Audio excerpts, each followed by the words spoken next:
ಎಲ್ಲ ಸಬ್ಜೆಕ್ಟ್ನ ಅಟೆಂಡ್ ಮಾಡಿದ್ದೆ. 6 ಸಬ್ಜೆಕ್ಟನ್ನು. First language Urdu, second language Kannada, third language English.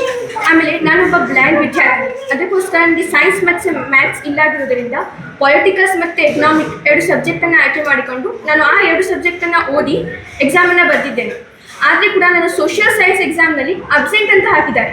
ನಾನು 6 ಎಕ್ಸಾಮ್ ಅಟೆಂಡ್ ಮಾಡಿದ್ದೇನೆ. ಅದರಲ್ಲೂ ನನ್ನ ಹಾಲ್ ಟಿಕೆಟ್ನಲ್ಲಿ ಸಿಗ್ನೇಚರ್ ಎಲ್ಲ ಇದೆ. ನಾನು ಪ್ರೋಗ್ರೆಸಿವ್ PU ಕಾಲೇಜಿನಲ್ಲಿ ಸೆಂಟರ್ ಬಿದ್ದಿದ್ದು. ಅಲ್ಲಿ ಹೋಗಿ ಕ್ಯಾಮ್ರಲ್ಲಿ ನೀವು ಚೆಕ್ ಮಾಡ್ಬೋದು. ನಾನು 6 ಸಬ್ಜೆಕ್ಟಿಗೆ ಹೋಗಿ ಎಕ್ಸಾಮನ್ನು ಅಟೆಂಡ್ ಮಾಡಿದ್ದೇನೆ. ಆದರೂ ಕೂಡ ನನಗೆ ಸೋಷಿಯಲ್ ಸೈನ್ಸ್ ಎಕ್ಸಾಮ್ನಲ್ಲಿ ಅಬ್ಸೆಂಟ್ ಅಂತ ಹಾಕಿದ್ದಾರೆ. ಈಗ ನಾನು ಏನು ಅನ್ಕೊಳ್ಬೇಕು ನೀವು ಹೇಳಿ? ಅದರಲ್ಲಿ ನನಗೆ ಇಂಗ್ಲೀಷ್ನಲ್ಲಿ ನಾನು ಔಟ್ ಆಫ್ ಮಾರ್ಕ್ಸ್ ಕೂಡ ಪೇಪರ್ ಬರೆದಿದ್ದೆ. ಆದರೂ ನನಗೆ 92 ಮಾರ್ಕ್ಸ್ ಕೊಟ್ಟಿದ್ದಾರೆ ಅಷ್ಟೇ.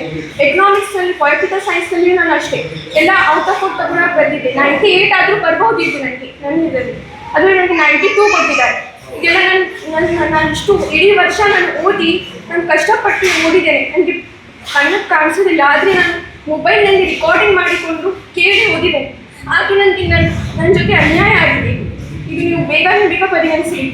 ಎಲ್ಲರೂ ನನಗೆ ರಿಸಲ್ಟ್ಗೋಸ್ಕರ ಕಾಯ್ತಾ ಇದ್ರು. ಈಗ ನನಗೆಲ್ಲ ಪ್ರಶ್ನೆ ಕೇಳ್ತಾ ಇದ್ದಾರೆ, ಏನು ರಿಸಲ್ಟ್ ಬಂದಿದೆ, ಏನಾಯಿತು ಅಂತ. ನನಗೆ ಯಾರ ಹತ್ರ ಹೇಳಲಿಕ್ಕೂ ಆಗ್ತಾ ಇಲ್ಲ. ಪ್ಲೀಸ್ ಇದಕ್ಕೆ ಏನಾದರೂ ಪರಿಹಾರ ಬೇಗನೆ ಕೊಡಬೇಕು.